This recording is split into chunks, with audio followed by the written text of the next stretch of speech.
Hello, my name is Joanna Mulfinger, and I play violin in the Greenville Symphony. In fact, I am principal second violinist of the Greenville Symphony, and what that means is that I'm the section leader of the second group of violin players. I've been playing the violin since I was 9 years old, and I've been playing in the Greenville Symphony since 2001, and I've been principal second in the symphony since 2003. I wanted to tell you a little bit about how this instrument, a violin, makes sound. So first of all, the rule of thumb is the smaller the instrument, the higher the sounds, the bigger the instrument, the lower the sounds. So my instrument, a violin, is the smallest member of the violin family, so I make the highest sounds.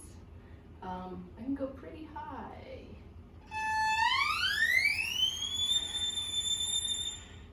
And then my lowest note is this one. It's a G, it's 4 notes below middle C. The way we produce sound is we set our strings into motion by either plucking them, that's called pizzicato, or by using the bow, this is called arco. And once those strings are moving, those vibrations hit the bridge, which is this cream-colored piece of wood. The bridge absorbs the vibrations and transmits them to this top piece of wood. This is a softwood, this is spruce. That piece of wood absorbs all of the vibrations and transmits them to a special piece of wood inside of my instrument. You can't see it, but it's about this long. It's the width of a pencil. It's called a sound post, and it's connecting the top piece to the bottom piece. Those vibrations travel down the sound post to this bottom piece of wood, which is a hard wood. This is maple. The reason it needs to be hard is because it needs to reflect those sound waves back out the instrument through these special beautiful holes. They are called F holes because they look like a beautiful cursive letter F. And so that's how our instrument makes sound. Thought I'd show you a couple different pizzicato options. So I like the word pizzicato because it sounds like pizza, first of all. That's pretty neat. We can pluck with our right hand or with our left hand. So here's right hand or left hand. And there's some fun ways to alternate between arco and left hand pizzicato. Check this out. Every other note, I'm going to switch back and forth between arco and left hand pizz.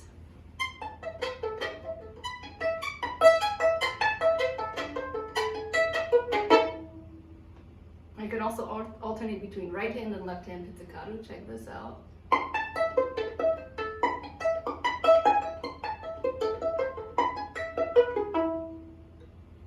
And there's a couple neat things we can do with our bow. We can do bounces like that.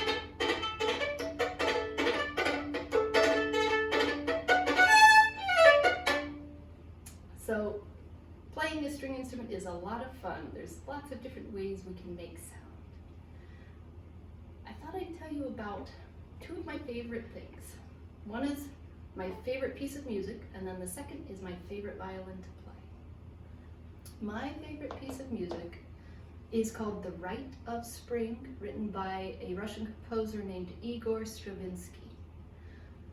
I heard this piece for the first time when I was in high school. It was broadcast over the radio. I happened to push record and I recorded it on a cassette. It was a performance by the Chicago Symphony conducted by Pierre Boulez. And I listened to that cassette so many times that I eventually wore out the cassette and it broke, just disintegrated. But one of my favorite things about this piece is how many different kinds of sound there are.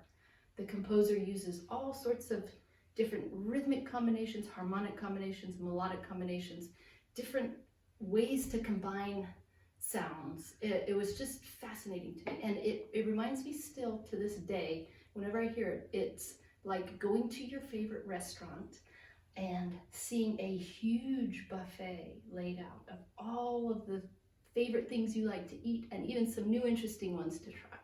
So it's kind of like a buffet for your ears, that piece. And then I wanted to tell you about my favorite violin to play. I have several violins, but the one I'm holding in my hands right now is my absolute favorite violin in the whole world. There's two reasons for that. First reason is this violin belonged to my mother. She was a violin teacher and a violinist, and after she passed, I'm so lucky and blessed that I get to use it. The second reason this is my favorite violin in the whole world is how unusual the history of this violin is. This violin was made in 1653 in the city of Cremona, Italy. So I had to do some math with my calculator, but this violin is 368 years old.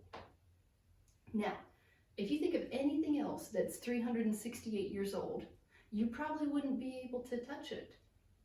A book that was 368 years old, you can't touch it. The pages will disintegrate. A chair that's 368 years old, you wouldn't be allowed to sit in it. It'd be roped off in a museum somewhere. But a well-crafted musical instrument like this one, you can play it for hundreds and hundreds of years, and that is so interesting to me. Sometimes I just try to think about all the different violin players who have held this instrument in their hands. So, I'm going to play one more piece for you, and this is for everybody. You'll see why.